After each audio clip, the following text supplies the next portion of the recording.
Hello, ActoSage here on the Sage channel, and the title might throw you off a bit if you are familiar with Star Citizen. The game has technically been playable for actually a number of years now, but in a relatively limited function and with a, what I would consider, unplayable frame per second, often in the teens rather than the 20s or 30s. Well, with update 3.7, which came out in October 2019, the game actually became, well, rather playable with some new optimizations. On average, I would get around 30 plus frames per second. So with that, I have to say, Star Citizen is now playable. Not to mention they've now expanded the gameplay quite a bit. In the past, maybe you could do cargo runs or stop off at a few satellites and repair them, and that was about it for a number of years there, with a few little missions here and there. Well, now you can do cargo deliveries very easily with larger ships and without so many glitches and bugs or the low FPS that you can actually have a good time just doing cargo runs. If that's not your cup of tea, there are now exploration missions that also came in patch 3.7 where you can go find yourself digging in some caves, or more exactly crawling through some caves to discover lost things, or maybe even doing some mining with a handheld laser, or if you don't want to go into the ground to do your mining, you can actually find some rocks on the surface that, if you have a mining ship, you can mine. Don't have a mining ship? Well, don't worry, not really the biggest issue in the world. Do some cargo runs, do some combat missions, find something to do, because there's actually quite a few different little quests, even from named NPCs now, and earn yourself some credits, and you can actually buy a mining vehicle in-game. Now, of course, the game is still, well, perpetually in early access as it develops, and continues to develop, presumably forever, really. So there is always a chance they will reset your earnings. So of course, when you set off to make all that money and to buy that ship in-game, be aware of that. Hopefully they won't reset it again, but there's no guarantees of that.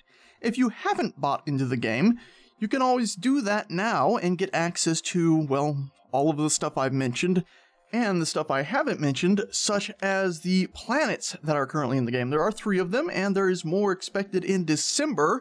And when I say planets, I'm not talking about a small landing zone like Mass Effect. These are, of course, proper spherical planets, and they're far better than the ones you might have seen in Space Engineers, where they have their lovely little voxel beasties. These are, well, huge. They're monstrous beasts that would take hours upon hours upon hours to get around in a ground vehicle, which there are a number of those. There are also moons, which are a matching size to the planets, which is to say, planet is 120 kilometers across, the moon might be 20, or something in those ranges, just as a vague example. Now, I did mention vehicles, and I did mention then ground vehicles. Now, there are 40 plus ships in this game, 40 plus vehicles in this game, really. Most of them are flying things that can go in space and do relatively fast travel between planet A and moon B, or moon B to a whole nother planet set of moons. Or maybe some of these asteroids with space stations out there. But there are a few small ships that don't have jump drives, and of course the land vehicles. Now, all in all, there's probably about 10 vehicles that are either land vehicles or don't have those jump drives. That leaves at least 30 or more vehicles that can bounce around the solar system without really any sort of trouble. And I should also point out, Star Citizen loves to inflate its numbers on these ships by saying, hey, we have X number of vehicles or X number of ships. They're often counting the variations, like this one has bigger engines that come standard with a slightly wider body and things like that, which sometimes if the body of the ship has been changed, you could count that as an alternative version of the ship that deserves to be counted as a whole new ship. What I am counting is just the bare versions of these ships. So, a fair few of these out of that 30, well, out of the 40 total, because some of them are variants of the ground ones, have as many as 3 different versions of the standard one, and some of those are pretty hefty changes. Earlier, I did mention buying into the game. You could, of course, buy any of those ships, but if you do buy into the game now, I highly suggest you go for one of these starter ships, and tying all the way back into the mining aspect I mentioned previously, you might want to look into something called the Prospector, because it is a mining ship. If that doesn't sound like something you want to dedicate all of your time to, you can, of course, go ahead and get one of the other starting ships. A number of them have a decent amount of survivability should you decide to do combat or even cargo. I personally would probably recommend the Avenger, as it does have a nice little bit of cargo space as well as armament, so you can go ahead and have a decent multi-purpose craft at a starting price. Just make sure when you buy it, you get a game package with it, not just the standalone ship. That does bring me on to the dangers of Star Citizen and its market of items and ships. Even though you can, of course, buy a huge assortment of this stuff in-game, there is always the store page on their website where you can find yourself staring at price tags in the thousands of dollars for the really, truly large ships, and we're talking, 200 plus meters across from front to back. Remember, you don't have to buy this stuff. They've always claimed it's just a way to further support the game, which is also true, but it is also a financial tool. Please be aware of that. If you want to support the game, buy it there. Otherwise, try to earn it in-game, or wait in the future till it's easier to earn in-game, or maybe you have a friend who decided to spin the coin. There are also little $5 things here and there, as well as a subscription thing. You do not need a subscription for this game. The subscription is just to get other goodies and directly fund their videos that they put out on their YouTube to keep the player base and backers aware of what's going on and how things are developing. Please avoid the temptation to buy in and spend more and more money on all these fancy ships. And don't forget, the developers have promised that you will be able to earn all of these ships in-game. There might be limited subscriber things, but it's highly unlikely that will be the fact. So, with that slight caution put out there, I would like to suggest again, though, that you go ahead and look at the game. It's got a fair amount in it. If you like fancy ships, it's got a lot of those. If you like beautiful, beautiful worlds, it's currently got 3 planets and, actually I have it written down here, 12 moons. Each is fairly unique in a lot of ways. And I should point out that sometime in December, they're hoping to release patch 3.8, which will actually be completely revamping those planets and moons, and adding actual weather systems too, at least the simple versions of them. And it's quite amazing, really, because the way they're doing the planet rework is they're basically painting in moisture levels and weather systems. Where I want this tree to appear at this temperature range and at this altitude, and it was too unwieldy. So instead, we moved to a system where we literally paint the surface of the planet using like a paintbrush.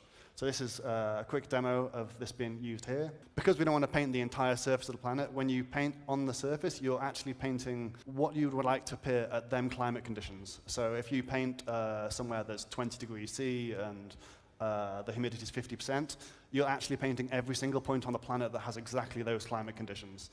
So by doing it this way, we can very quickly build up very interesting biomes, and while it looks like you're just painting the small area of land in front of you, you're painting huge areas of the planet at once. And this was something that was immediately appealing to the artists, because this is a very familiar workflow for anyone that's worked on a game engine before, like a smaller scale one.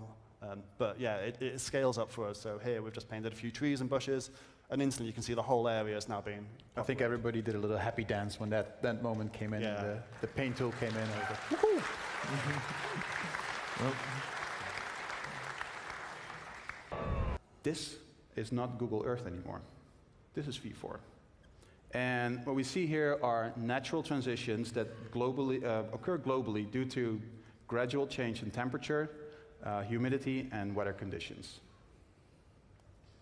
And because these are occurring over a large scale, informed locally by the shape of the terrain, every area where it transitions or where a biome appears is informed by the shape of the terrain and is truly unique to that area. And we're no longer seeing a patch of dense savanna trees, and then next to it is the wasteland, and you sort of see that stuff repeat. It's a large-scale transition, and everything flows into each other. So we're no longer fixing a biome to a specific tile. And that way, across the surface of the entire globe, every area truly becomes unique. And this is an example of how extreme we could go with coloring, just as an example of some of the stuff you might see in the future. Just to reiterate another thing that we wanted to change actually is the blending, cross-fading, transitioning between areas. And on the one hand, on the left side, we see V3 zooming out. On the other side, we see V4. And bear in mind, so V4 is not, this one is not entirely done. We would like to paint a bit more, but we had to come up with an example. And what you see here is a seamless zoom out with no visual artifacts of things changing or fading or popping, whereas in V3 we still had a lot of transitions between all these layers of textures going on. And you can even see that at some point the V3 planet, if you zoom out far enough, this global texture kicks in. It's the only one that remains, and it might actually have a completely different color from where you actually started. I'm pretty sure people have experienced this as well. You see a spot on a planet, you want to go there because it looks cool. You go there and it's actually a very different color or experience that you expected. Whereas on V4, you can actually still make out the pattern, the exact terrain shape that we started with. And I think this is a big, big difference. Okay, let's move on to it.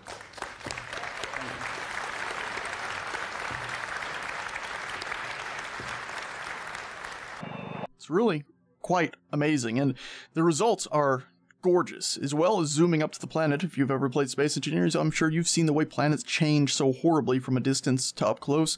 Star Citizen has had a fair amount of this problem as well. They're actually improving that a whole lot. So yeah, 3.8 should be a huge change, and other things that I feel like mentioning are those caves. They're procedural, but of course they're actually rather beautiful and interesting. The interiors of space stations in 3.8 are going to get an update to be the same as these cave systems, where it's going to be a procedurally generated thing. They're already doing a level of procedural generation with the exteriors of their space station, and of course this all might start sounding like that little old thing called No Man's Sky. Well, don't fret, it's not. They have a huge amount of input into the art direction of all of this, and it's not just a small set of tools throwing things together procedurally. They check, and check, and check. And if this talk about spaceships, planets, and space stations doesn't catch your interest, which of course, space stations are a bit limited, they do let me down a little bit. I wish their interiors were planned to be more entire instead of just a small chunk of a huge space station that you can explore. Well, there is actually quite a hefty amount of character customization, with more planned in the future. Currently, the character customization system allows you to choose aspects of different faces and, in an analog manner, blend them together. So you can say, I like that cheekbone, and I like that cheekbone, let's mix them 50%, or 75 this one, or 25% this one. It's really... it's an awesome system, and they even alter the change of your character's head. That way the equipment on your head will shift and move. Because of course in the real world some of us have very round heads, and some of us have egg shapes, and some of us have ovals, and God knows what other shapes of heads. So now you can actually tweak that a little bit, and it won't break all the gear in the game, which there's quite a bit of that too. Now of course the subscription thing I mentioned previously, yeah, okay, you can get some cool gear from the subscription thing or the store, which again, I suggest only ever do that if you really believe in the game and you have the money to spare, and even then, I caution against it. But in the game itself, using the credits you earn in-game, there are tons and tons of cool clothing options for when you're not in space, when you're just on a planet with oxygen or in a city, and when you are in space, in your little fighter, and you need something that'll keep airtight, as well as, of course, hand weapons and ship weapons you can all buy and switch out. The ships are actually starting to get more and more customization as time goes on. Currently, it's still mainly just weapons, but they're moving towards more and more of that. And of course, in the future, they're working on an entire economy system that really is going to be something else. It'll actually determine what NPCs spawn and how many of them, based on how well the economy's doing in some areas, if there's pirates in the areas, and you'll actually be able to affect that. So here comes some security. And what you'll notice is that security is drawn to areas of conflict where there's a lot of deaths and such. So they're going to wind up gravitating towards those areas where there's a lot of piracy. And There you can see them heading over. Go speed it up a little bit, not 200. It's 200 is too fast. It's difficult to tell what's going on. And if you notice, by the way, the police will wind up patrolling an area, so they're in constant motion, whereas the pirates basically are enabling quantum interdiction fields. That's why they're basically picking a route on, they're picking a particular location on the route between, between two locations, and they're basically, lying in wait. And the security, which doesn't know exactly where they are, is scanning the area looking for them. And so what you notice here is that the pirate situation is starting to look a lot better now that security's shown up. And you would see this reflected over in the prices. And so what you have here is a perpetual game of cat and mouse, to where the pirates look for the areas where they can reap the largest rewards with the least amount of risk, and security is then drawn to them. And as soon as you get enough pushback from the system in terms of security, then the pirates look for more opportunistic pastures. It's all looking rather awesome. And like I said, with the FPS now being at a decent state, and the gameplay now being no longer a glitch fest, being actually fairly stable, well, Star Citizen is playable. And that's why my referral code is on screen. If you want to buy into it, there it is.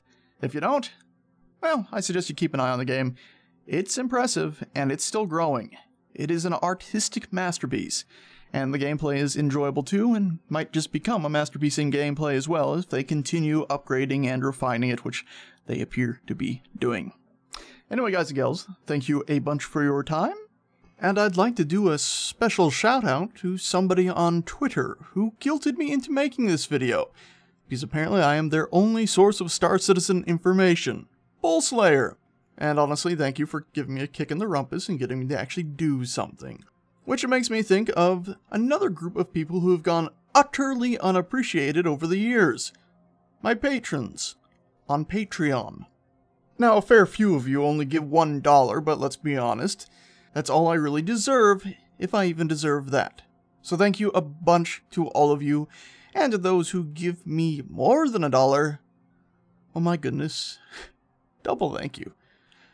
That's a big old thank you to Jabarrett, a pretty big, gosh darn thank you to Jeffrey, a fairly hefty thank you to Nikola Tesla, Edwin, a nice warm thank you to Fox Tato, a kind and wholesome thank you to Tail, Aaron, Trek Fox, Cameron, and a standard but well-deserved thank you to Ben, Raya31, Garth, Henrik, and Graham. You guys all rock. Thank you a bunch. And thank you, dear viewer, for watching and listening. Until next time, ta-ta.